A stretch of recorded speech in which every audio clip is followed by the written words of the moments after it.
जय हिंद। आज हम एनसीईआरटी क्लास 12 पॉलिटिकल साइंस का चैप्टर 2 एक दल के प्रभुत्व का दौर का पार्ट 2 करने वाले हैं और ये आज फाइनल पार्ट होगा। 2 पार्ट में ये ख़त्म हो जाएगा। फर्स्ट पार्ट का वीडियो आ चुका है, अगर आप लोग नहीं देखे हैं तो देखिए। इसी के साथ आप लोग को छठ की हार्दिक शुभकामनाएं। छठ स्टार्ट हो चुका है और इसी के साथ एक दुख भरी खबर ये भी है कि बिहार की मशहूर लोक गायिका शारदा सिन्हा अब हमारे बीच नहीं रही। आप लोग पता हो चुका होगा न्यूज़ के माध्यम से, पेपर के माध्यम से।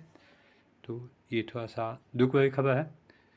वो जो फेमस हुई थी तो छठ के ही गीत गाई थी 1978 में, उगा हो सूरज देव, उसी के कारण वो फेमस भी हुई थी।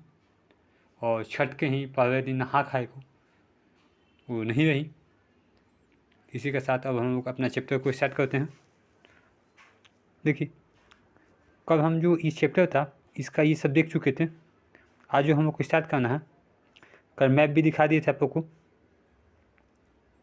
कांग्रेस के प्रभुत्व की प्रकृति से यहाँ से स्टार्ट करना है। थोड़ा सा जूम कर देते हैं, आप लोग को दिख रहा होगा। उम्मीद है कि दिख रहा होगा। आइए स्टार्ट करते हैं।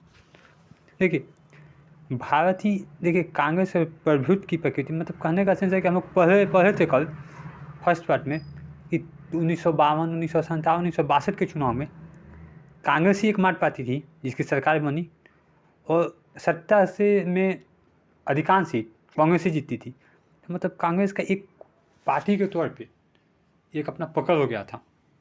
तो ही बता रहा है कि कांग्रेस के प्रभुत्व की मतलब कांग्रेस का जो पकड़ था उसकी बात करते हैं। आइए थोड़ा सा देखते हैं। देखिए, भारत ही एकमात्र ऐसा देश नहीं है जहाँ एक पार्टी के प्रभुत्व का दौर गुजरा था, मतलब एक ही पार्टी का शासन का दौर।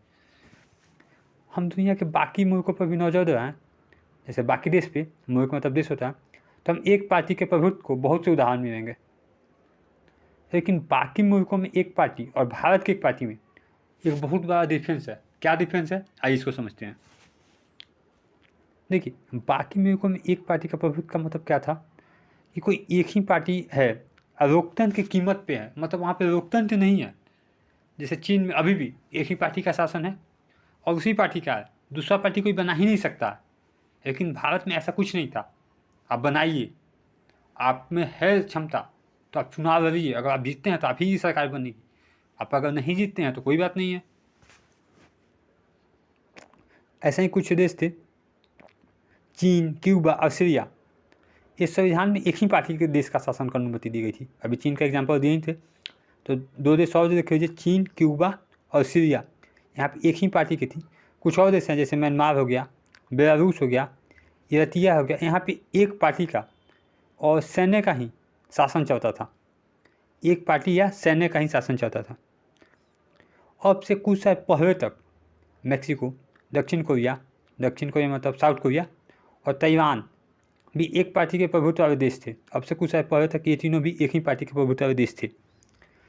भारत में जो कायम एक पार्टी का प्रभुत्व था, इन उदाहरणों से कहीं अलग है। यहाँ एक पार्टी का प्रभुत्व लोकतांत्रिक स्थिति में कायम हुआ, मतलब जो एक पार्टी का प्रभुत्व लोकतांत्रिक स्थिति में कायम हुआ, मतलब लोकतंत्र है। यहाँ पे हर पार्टी चुनाव हुआ है लेकिन जीत ही रहा है एक पार्टी।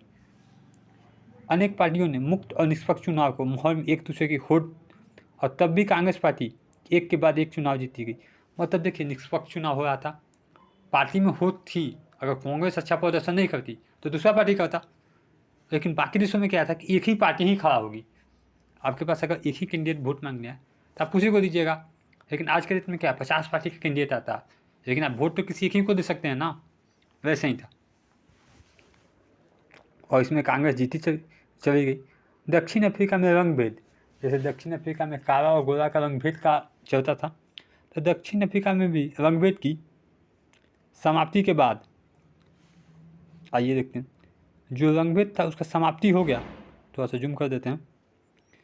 समाप्ति के बाद अफ्रीकन नेशनल कांग्रेस एक पार्टी वहाँ बनी, अफ्रीकन नेशनल कांग्रेस का भी कुछ ऐसा ही दबदबा कायम हुआ जैसे भारत में कांग्रेस का था। भारत का उदाहरण बहुत कुछ दक्षिण अफ्रीका मतलब साउथ अफ्रीका से मिलता जुलता है।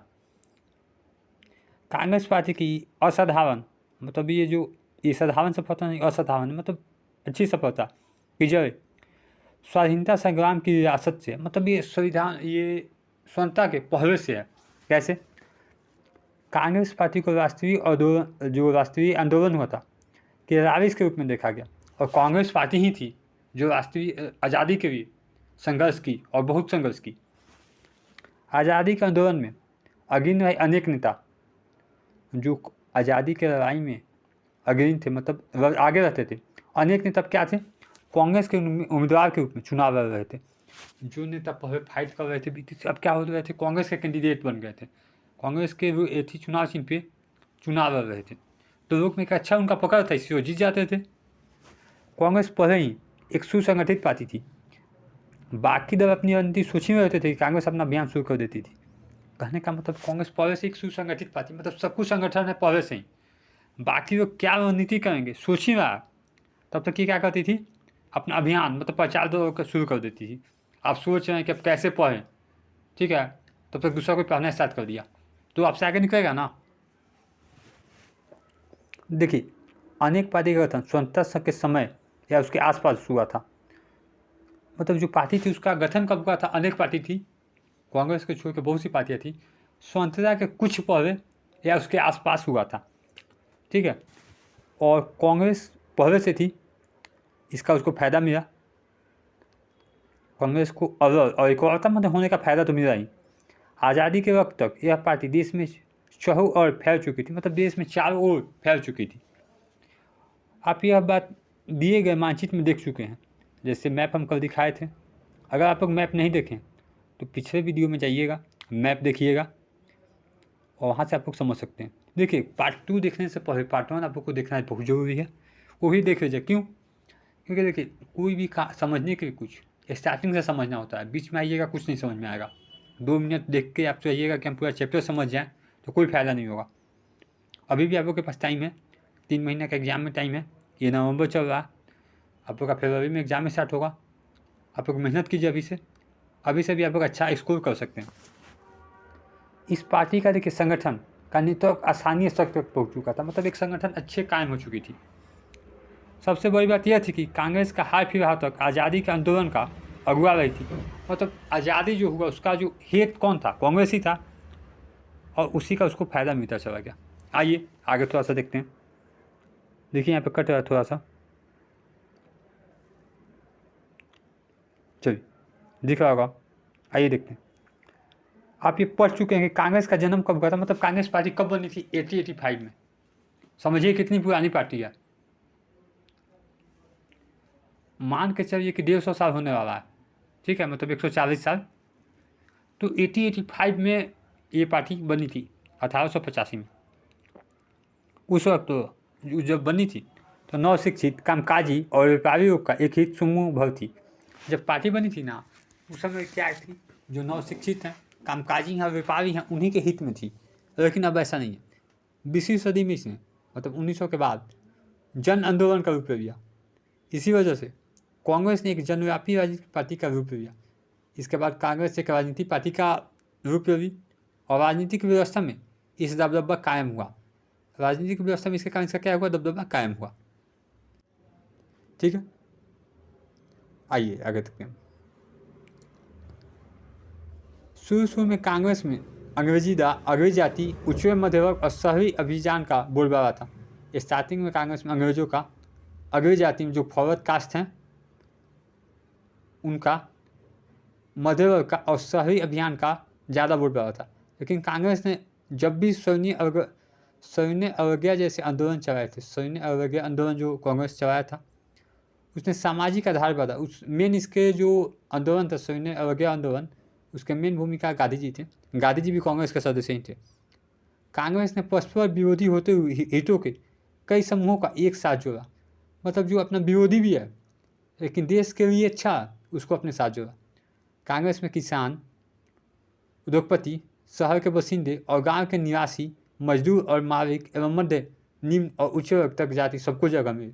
बाद में कांग्रेस में उच्च जाति, निम्न जाति, मालिक, मजदूर सबको जगह मिली।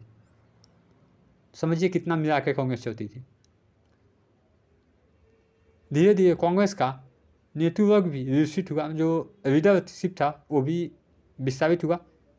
इसका नेतृत्व अब उच्च वर्ग या जाति के पेशवा लोगों तक ही सीमित नहीं रहा।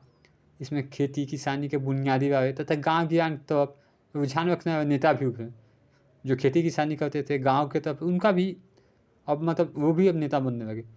आज़ादी के समय तक कांग्रेस एक शतरंगी सामाजिक गठबंधन की शक्ल अख्तियार कर चुकी थी। शतरंगी मतलब सभी सामाजिक गठबंधन की, और वर्ग जाति धर्म भाषा तथा अन्य हितों के आधार पर इस सामाजिक गठबंधन से भारत की विविधता को नुमाइश दी रही थी।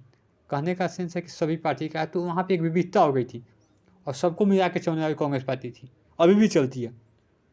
2024 में भी अभी जो कांग्रेस के अध्यक्ष हैं मल्लिकार्जुन खड़गे जी, राहुल गांधी, प्रियंका गांधी जो उसी पार्टी से। इसमें से अनेक समूहों ने अपनी पहचान को कांग्रेस के साथ एकमेक कर दिया, मतलब बहुतों को इसके जो थे इसको कांग्रेस के साथ मिल गए।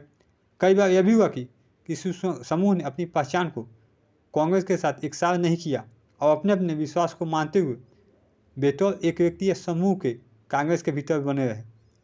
मतलब कांग्रेस के विचार नहीं भी मिल रहे, लेकिन अपने आप को एक व्यक्ति मानते हुए कांग्रेस के भीतर ही रहे, मतलब कांग्रेस पार्टी में ही रहे। इस अर्थ में कांग्रेस एक विचारधारात्मक गठबंधन भी थी, मतलब जिसमें विचार में तो उसके साथ गठबंधन भी करती थी। कांग्रेस ने अपने अंदर क्रांतिकारी और शांतिवाद, कंजर्वेटिव और रेडिकल, गरमपंथी, नरमपंथी, दक्षिणपंथी, वामपंथी और हर धारा के मध्यम वर्ग को सम्मानित किया। कांग्रेस एक देखिए इसका मतलब क्या होता है थोड़ा समझिए। मतलब जो गरम दल है, नरम दल है, मतलब गरम दल हो गया जो फाइट करने में विश्वास रखते हैं, नरम दल जो समझौता में विश्वास रखते हैं, सबको जगह दिया।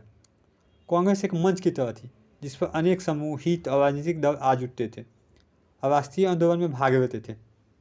आज़ादी से पहले के वक्त में अनेक संगठन और पार्टियों में को कांग्रेस में रहने की इजाज़त थी। कोई भी आप संगठन में आगे फिर भी आप कांग्रेस में हैं, आपको इजाज़त है, कोई दिक्कत नहीं, आप रह सकते हैं। आइए आगे देखते हैं। देखिए यहाँ पे थोड़ा सा जूम करते हैं, दिख रहा होगा। हर एक इन संगठनों और पार्टियों को अपने अपने संविधान थे। देखिए सबका संगठन अपना है तो अपना अपना संविधान होगा। हर कॉलेज का अपना अपना रूल होता है ना जी, वैसे ही था। इनका सांगठनिक ढांचा भी, जो सांगठनिक ढांचा था, अलग था। इसमें कुछ बाद में कांग्रेस से अलग होकर विपक्षी दल बन गया। जैसे कुछ पार्टी या कुछ लोग बाद में अलग होकर अपने एक पार्टी बना दी। जैसे एक कांग्रेस सोशलिस्ट पार्टी है, ये भी कांग्रेस से ही अलग हुई है। किसी खास पद्धति, कार्यक्रम या नीति को लेकर मौजूद मतभेदों को कांग्रेस पार्टी सुलझा भले न पाए, लेकिन उन्हें अपने आप में मिलाए रखती थी और एक आम सहमति कायम कर देती थी। जैसे कहने का सेंस कांग्रेस पार्टी कोई मसला हो गया तो उसको सुलझा पाए या नहीं पाए, लेकिन उनको अपने पास ही रखती थी और सबको मिला जुला के चलने की कोशिश करती थी। देखिए आप ही के घर में अगर 10 आदमी है, अंकल आंटी सबको एक साथ रहता है तो बहुत मुश्किल होता है साथ चलाना, ठीक है, फिर भी चलाते ही हैं घर के जो बड़े होते हैं। वैसे ही कांग्रेस पार्टी अगर किसी का मन नहीं मिल रहा है फिर भी अपने पास ही रखती थी और सबको समझा बुझा के चलती थी। आइए आगे देखते हैं। गुटों में तालमेल और सहनशीलता। जो गुट थी उसमें तालमेल था और सहनशीलता था। कांग्रेस के गठबंधन स्वभाव ने उसे एक असाधारण ताकत थी। मतलब एक कांग्रेस का जो गठबंधन ही स्वभाव है ना कि सबसे गठबंधन करिए, उसे एक अच्छी ताकत दी। पहली बात तो यही कि जो भी आए गठबंधन इसे अपने आप में शामिल कर लेता था। अब जो भी हैं, कांग्रेस ये नहीं देखता था कि मैं पर्सनली दुश्मनी क्या है, आप देश के लिए अच्छे हैं तब आइए। इसी कारण गठबंधन को अतिवादी रुख अपनाते से बचना होता है और हर मसले पर संतुलन को साथ कर चलना होता। इसमें जानते हैं गठबंधन में क्या करना होता है, मतलब अपना ही रुख नहीं, सबको मिला के चलना होता है, ठीक है।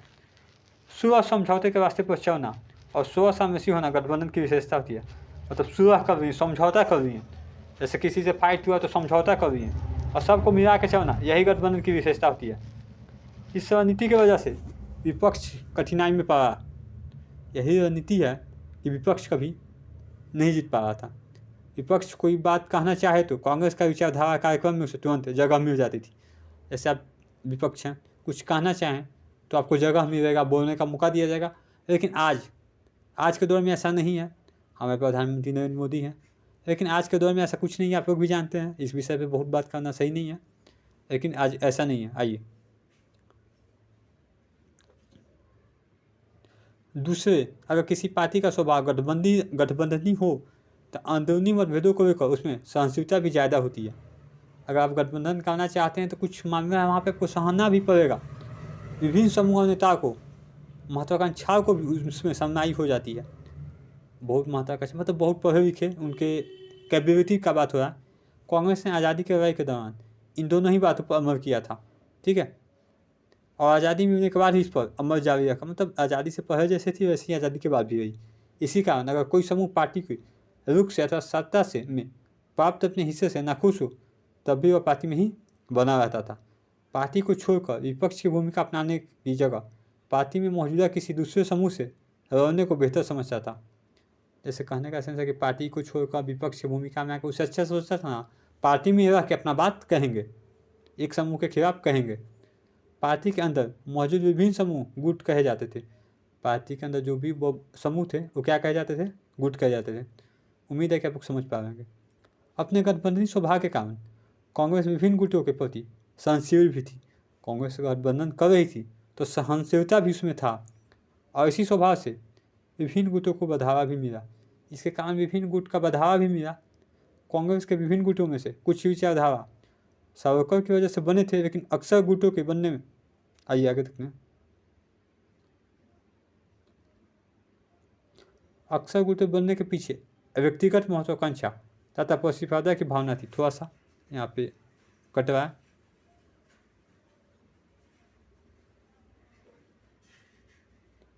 एक मिनट रुकिएगा, अब नहीं कट रहा होगा। क्योंकि पार्टी के भीतर विभिन्न गुटों को आपसी होड़ के लिए गुंजाइश थी। मतलब कोई भी गुट है, आपसी होड़ मतलब गुंजाइश था सबको रहने के। इससे विभिन्न हित और विचारधारा को नुमाइंदगी कर रहे नेता कांग्रेस के मतलब खिलाफ भी होकर भी नेता कांग्रेस के भीतर ही बने रहे। पार्टी से बाहर निकल कर नई पार्टी को इन्होंने बेहतर नहीं समझा। देखिए, पार्टी में रह के नहीं अच्छे समझते थे, नई पार्टी बनाना वो बेहतर नहीं समझते थे। आज के डेट में क्या है, कोई भी पार्टी से निकलता है एक अपना पार्टी बना लेता है। देखिए एक बात और बताते हैं, जितना भी अभी आज के डेट में पार्टी है सब कहीं ना कहीं कांग्रेस के ही, विपक्ष में जितना भी पार्टी है कांग्रेस से ही निकली हुई है। उसका नेता या कोई कांग्रेस का ही था। कांग्रेस के अधिकतर प्रांतीय इकाई में विभिन्न गुटों को मिलाकर बनी थी। जो प्रांतीय इकाई है वो विभिन्न गुटों को क्या करके बनी थी, मिलाकर बनी थी। ये गुट अलग अलग विचारधारात्मक रुख अपनाते थे और कांग्रेस एक भारी भरकम मध्यम वर्ग पार्टी के रूप में उभर कर सामने आती थी। ये सब अपना अपना विचार रखते थे और कांग्रेस भारी भरकम मध्यम वर्ग पार्टी के रूप में उभर कर आती थी। समझे, आइएगा। दूसरी पार्टियां मुख्यतः कांग्रेस के इस या उस गुट को प्रभावित करने की कोशिश करती थी। देखिए दूसरे पार्टी तो चाहते ही हैं कि कांग्रेस का गुट प्रभावित हो जाए। इसी तरह बाकी पार्टी हाशिए पर रह कर ही नीतियों और फैसलों की अप्रत्यक्ष रीति से प्रभावित कर पाती थी। मतलब आप कोई काम करने फिर भी डिस्टर्ब कर रहे हैं, ये होता ही है। ये पार्टी सत्ता के वास्तविक इस्तेमाल से कोसों दूर थी। बोल रहे हैं कोई काम करने, मतलब सत्ता के वास्तविक इस्तेमाल से, सरकार बनाने से कोसों दूर थी। इसका मतलब यही होता। शासक दल का कोई विकल्प नहीं था। जो शासन दल कर रहा था कांग्रेस का, कोई विकल्प उस समय नहीं था। आज तो विकल्प में बीजेपी है, लेकिन उस समय कोई नहीं था। इसके बावजूद विपक्षी पार्टी लगातार कांग्रेस की आलोचना कर रही थी, उस पर दबाव डालती थी और इसी क्रम में उसे प्रभावित करती थी। देखिए कोई यहाँ पे प्रेशर डालेगा तो आपका पढ़ाई डिस्टर्ब होता है, वैसे ही कांग्रेस को किया जाता था। गुटों की मजदूरी थी कि अपना शासक दल के भीतर संतुलन साधने के एक औजार की तरह काम करती थी। ठीक है, इसी तरह राजनीतिक खोज कांग्रेस के भीतर ही चलती थी। इस अर्थ में देखें तो चुनावी प्रतिस्पर्धा के पहले दशक में कांग्रेस ने शासक दल की भूमिका निभाई और विपक्ष की भी। इसी कारण भारतीय राजनीति के इस कालखंड को कांग्रेस प्रणाली कहा जाता है। 1952 से 62 तक जो कालखंड था उसको क्या कहा जाता है, कांग्रेस प्रणाली। आइए अब देखते हैं विपक्षी पार्टियों का उद्भव। जो विपक्षी पार्टी थे उनका उद्भव कैसे हुआ, इसको थोड़ा सा देख लेते हैं। जैसे कि हमने ऊपर देखा, ऐसा नहीं था कि इस दौर में भारत में विपक्षी पार्टियां नहीं थी, एकदम थी। उस समय विपक्षी पार्टियां थी। चुनाव प्रणाली की चर्चा में हमारे सामने कांग्रेस के अलावा अन्य पार्टियों का नाम भी आए। बहुदलीय लोकतंत्र अन्य देशों की तुलना में उस वक्त भी भारत की बहुविध और जीवंत विपक्षी पार्टियां थी। मतलब भारत में बहुत से जीवंत विपक्षी पार्टियां थी। इनमें से कई पार्टियां 1952 के आम चुनाव से पहले कहीं पहले बन चुकी थी।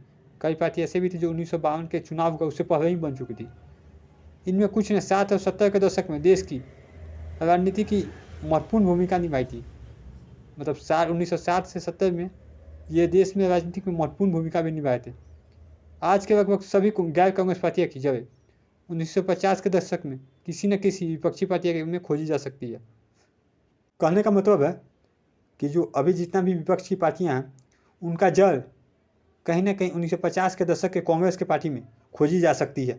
ये हम पहले ही बताए हैं कि जितने भी विपक्षी पार्टियाँ कांग्रेस से निकली है, ये ममता बनर्जी की पार्टी हो या कोई भी पार्टी हो, 1950 के दशक में इन सभी विपक्षी दलों को लोकसभा तथा विधानसभा के कहने पर प्रतिनिधि मिला था।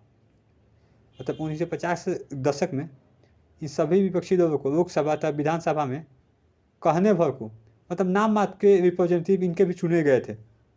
मतलब कुछ कैंडिडेट एक दो जीते थे इनके भी। इन दोनों के मौजूदगी ने हमारी शासन व्यवस्था के लोकतांत्रिक चरित्र को बनाए रखने में निर्णायक भूमिका निभाई। देखिए जब आपके सामने विपक्ष होता है ना तो आप काम अच्छा करते हैं। इसलिए देखिए एक बात याद रखिएगा, आप किसी को वोट दीजिए, हम नहीं कह रहे कि इसी पार्टी को दीजिए, लेकिन विपक्ष भी मजबूत होना चाहिए, न कि विपक्ष एकदम कमजोर है। इन दलों ने कांग्रेस पार्टी की नीतियों और व्यवहारों को सुनिश्चित आलोचना की थी। अब जो विपक्ष में थे कांग्रेस पार्टी की जो नीतियाँ थी, अच्छी नीतियाँ का भी आलोचना करते थे। इस आलोचना में सिद्धांत का बल होता था, मतलब एक सिद्धांत होता था, आज के तरह नहीं किसी को कुछ कह दिए। विपक्षी दलों ने शासक दल पर अंकुश रखा और बहुधा इन दलों के कारण कांग्रेस पार्टी के भीतर शक्ति संतुलन बदला। अब जब विपक्ष पार्टी थी तो कांग्रेस पार्टी के भीतर जो शक्ति संतुलन था वो चेंज हुआ। इन दलों ने लोकतांत्रिक राजनीति विकल्प की संभावना को जीवित रखा। जो विपक्ष थे वो लोकतांत्रिक जो राजनीति का उसके संभावना को क्या रखा, जीवित रखा। ठीक है, आइए आगे देखते हैं।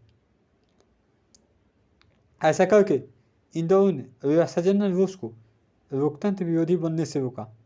मतलब जो हमारा व्यवस्था था उसको लोकतंत्र के विरोधी बनने से क्या किया, रोका। यहाँ तक समझे। इन दलों ने ऐसा नेता तैयार किया जिन्होंने आगे के समय में हमारे देश की तस्वीरों को सराहने में अहम भूमिका निभाई। और विपक्ष के दल में भी कुछ ऐसे नेता हुए जो आगे के समय में हमारे देश को तस्वीर को सराहने में अहम भूमिका निभाई। इसमें अटल बिहारी वाजपेयी और भी बहुत कोई हैं। शुरुआती सालों में कांग्रेस और विपक्षी दलों के नेताओं के बीच पारस्परिक सम्मान का गहरा भाव था। मतलब एक अब विपक्ष में भी है तो एक सम्मान इज्जत दिया जाता था। अब तो क्या इज्जत होता है नेता लोग का, चाहे देखते ही हैं कि अब नेता आज इस पार्टी में है, कल किसी पार्टी में, परसों किसी पार्टी में, कोई ठीक नहीं है। स्वतंत्रता की उद्घोषणा के बाद अंतिम सरकार ने देश का शासन संभाला था। देखिए आपको पता है कि स्वतंत्रता के बाद देश में अंतिम सरकारी शासन संभाली थी।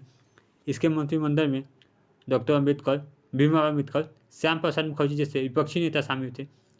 जवाहरलाल नेहरू अक्सर सोशलिस्ट पार्टी के प्रति अपने प्यार को इजहार करते थे। जो सोशलिस्ट पार्टी है उसके प्रति अपने प्यार को इजहार करते थे, मतलब अच्छा उनके साथ संपर्क था। उन्होंने जयप्रकाश नारायण जैसे समाजवादी नेताओं को सरकार में शामिल होने का न्योता दिया। जयप्रकाश नारायण, जेपी नारायण जो बिहार के ही थे, उनको भी सरकार में शामिल होने का न्योता दिया।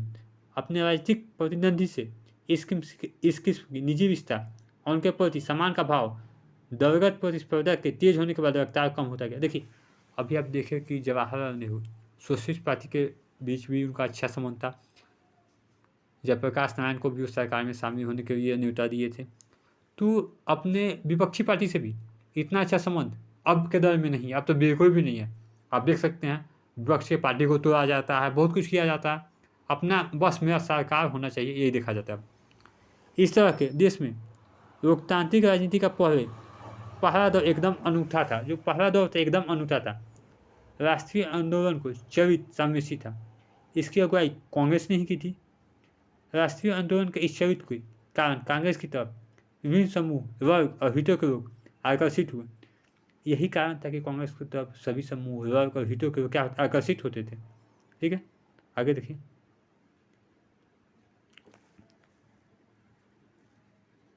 दिख रहा है सामाजिक और विचारधारात्मक रूप से कांग्रेस एक व्यापक गठबंधन के रूप में हुई। मतलब सामाजिक और विचार के रूप में एक अच्छा विचारधारा था तो कांग्रेस एक व्यापक गठबंधन के रूप में दिखी। आज़ादी की लड़ाई में कांग्रेस ने मुख्य भूमिका निभाई थी। ये बात आप बहुत अच्छे से जानते हैं कि आज़ादी की लड़ाई में कांग्रेस ही थी जो मुख्य भूमिका निभाई थी। आरएसएस उस समय था 1942 में आरएसएस इंग्लैंड का ब्रिटेन का सपोर्ट किया था आज़ादी में, न कि इंडिया का। इसके और ज़्यादा कुछ नहीं जानिए आपको। इस कारण कांग्रेस के दूसरी पार्टियों की अपेक्षा बढ़त प्राप्त थी। इसी कारण वो कांग्रेस को भी पसंद करते थे। आइए, सत्ता पाने की लालसा रखने वाले हर व्यक्ति और हर समूह को अपने अंदर समाहित करने की कांग्रेस की क्षमता जैसे जैसे घटी वैसे वैसे दूसरे राजनीतिक दलों को महत्व मिलना शुरू हो गया। देखिए, लेकिन जैसे धीरे धीरे समय हुआ तो सभी को मिला के चलने की क्षमता कांग्रेस में घटती गई और इसी कारण दूसरे जो पार्टी हैं उनको महत्व मिलना शुरू हुआ। इसी तरह कांग्रेस का प्रभुत्व देश के राजनीति के सिर्फ एक दौर में रहा, मतलब कांग्रेस का एक जो पकड़ था एक ही दौर में रहा। इस किताब के आगे के हिस्से में हम देश की राजनीति के अन्य दौर की चर्चा करेंगे, जो अगले चैप्टर में ही होगा। ये चैप्टर यहीं पे समाप्त है। अब थोड़ा सा यहाँ पे एक लाइन और बोल देते हैं, समझिए। मतलब कांग्रेस धीरे धीरे सबको गठबंधन सभी को एक ही को नहीं मिला पा रही थी, तो इसी कारण दूसरे पार्टी के नेता भी उभरने लगे। और दूसरे पार्टी में कौन थे जानते हैं? कांग्रेस के पार्टी से ही छोड़ के एक अपना पार्टी बनाए हुए, जैसे ममता बनर्जी हो गई, शरद पवार हो गए। साउथ में तो जितना भी नेता अधिकांश कांग्रेस से ही निकले हुए हैं। ठीक है, यहाँ तक समझ में आया? आइए एक चीज़ और दिखाते हैं। एक बात है, श्यामा प्रसाद मुखर्जी 1901 से 1953 इनका जो जन्म और मरण था। हिंदू महासभा के नेता थे, भारतीय जनसंघ के संस्थापक, स्वतंत्रता के बाद नेहरू के पहले मंत्रिमंडल में मंत्री भी थे। पाकिस्तान के साथ संबंधों के अपने मतभेद के चलते 1950 में इस्तीफा दिए थे। देखिए, जो अंतिम सरकार बनी थी इसमें मंत्री बने थे, लेकिन चर्चा चलने लगी कि इनका पाकिस्तान के साथ भी संपर्क है, इसके कारण 1950 में इस्तीफा दिए थे। संविधान सभा के सदस्य थे, लोकसभा सदस्य थे, कश्मीर को स्वतंत्रता देने के खिलाफ थे, मतलब कश्मीर को अलग रखने के खिलाफ थे। कश्मीर नीति पर जनसंघ के प्रदर्शन के दौरान गिरफ्तार, हिरासत में मौत। देखिए, कांग्रेस का जब कश्मीर नीति पर प्रदर्शन हुआ उसी के दौरान गिरफ्तार हुए थे और हिरासत में इनकी मौत हो गई थी। ये है श्यामा प्रसाद मुखर्जी, दिख रहा है?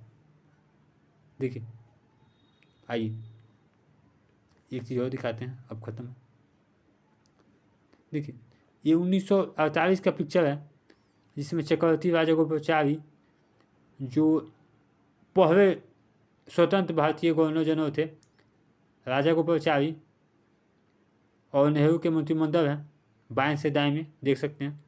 रफ़ी अहमद, बलदेव सिंह, मौलाना आज़ाद, प्रधानमंत्री नेहरू, चक्रवर्ती राजागोपालाचारी, सरदार वल्लभ भाई पटेल, ठीक है, राजकुमारी अमृत कौर, ये है जो लेडीज है ना, ये राजकुमारी अमृत कौर इनका नाम था, जॉन मिठाई, जगजीवन राम, ठीक है, ये सब थे। समझ में आ गया? आप लोग देख लीजिएगा। इसी के साथ ये चैप्टर 2 मेरे तरफ से समाप्त हुआ। देखिए, कुछ यहाँ पे ऑब्जेक्टिव है।